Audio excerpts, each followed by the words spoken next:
আসন্ন বিধানসভা নির্বাচনকে কেন্দ্র করে কোচবিহার জেলায় রাজনৈতিক পারদ ক্রমশ চড়ছে।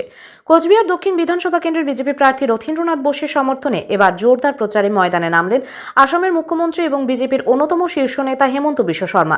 বৃহস্পতিবার দুপুরে কোচবিহার দক্ষিণ বিধানসভা কেন্দ্রের অন্তর্গত ফলিমারি অঞ্চলে আয়োজিত একটি বিশাল জনসভায় যোগ দিয়ে রাজ্যের শাসক দল তৃণমূল কংগ্রেসের বিরুদ্ধে তীব্র ক্ষোভ উগরে দেন তিনি। এদিন সভাস্থলে হেমন্ত বিশ্ব শর্মা পৌঁছাতেই উপস্থিত বিপুল সংখ্যক বিজেপি কার্যকর্তা ও সমর্থকদের মধ্যে ব্যাপক উৎসাহ এবং উন্মাদনা লক্ষ্য করা যায়। সভার মঞ্চ থেকে প্রায় 40 মিনিট ধরে দীর্ঘ এবং আগ্রাসী ভাষণ দেন আসামের মুখ্যমন্ত্রী। তার নিশানায় ছিল মূলত তৃণমূল সরকারের দুর্নীতি ও অপশাসন। জনসভা থেকে তৃণমূল কংগ্রেসকে কড়া ভাষায় আক্রমণ করে হেমন্ত বিশ্ব শর্মা একাধিক ক্ষোভ উগরে দেন।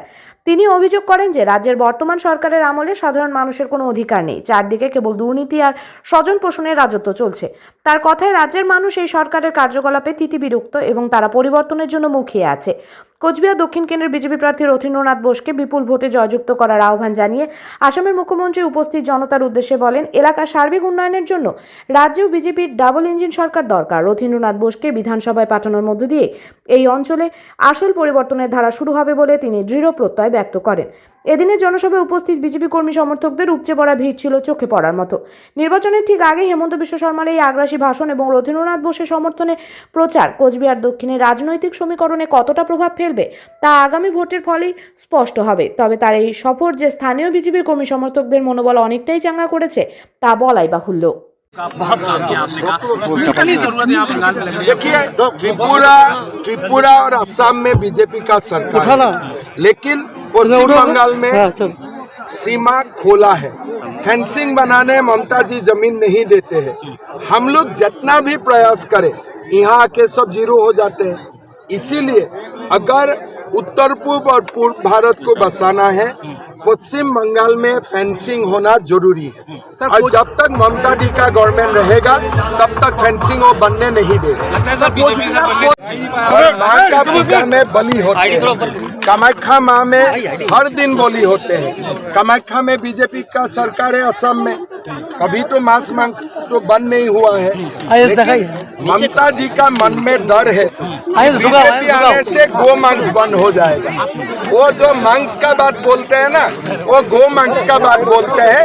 बाकी मांस को असम में भी 10 साल से बीजेपी का सरकार है, बिहार में बीजेपी का सरकार है, कहीं तो बंद नहीं हुआ है। बंद हुआ है क्या?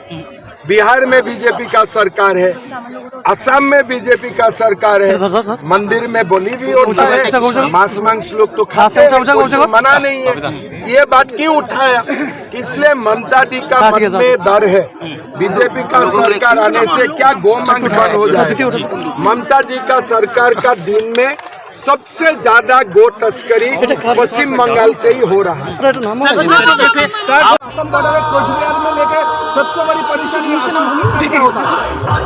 हमारा एक ही परेशानी है भाई, बांग्लादेशी को क्यों आने देते हैं? हमारा एक ही परेशानी है कि सीमाओं को बंद करो, लेकिन ममता बनर्जी का सरकार सीमाओं को बंद करने नहीं देते हैं। इसीलिए पश्चिम बंगाल से बांग्लादेशी मुसलमान लोग आते हैं, असम में घुस जाते हैं या बाकी भारत में घुस जाते हैं। तो भारत को बसाना है तो पश्चिम बंगाल में हमें फेंसिंग जरूरी है। कोचबिहार कितना इम्पोर्टेंस है? कोचबिहार तो सबसे बहुत इम्पोर्टेंट है, इसलिए बांग्लादेश का सीमा है, तो इसीलिए यहाँ में सीमा को बंद करना सबसे ज्यादा जरूरत है। दादा मधुपुर क्षेत्र, अरे पूरा हमने एक ही बात बोलता हूँ ना, हमारा असम में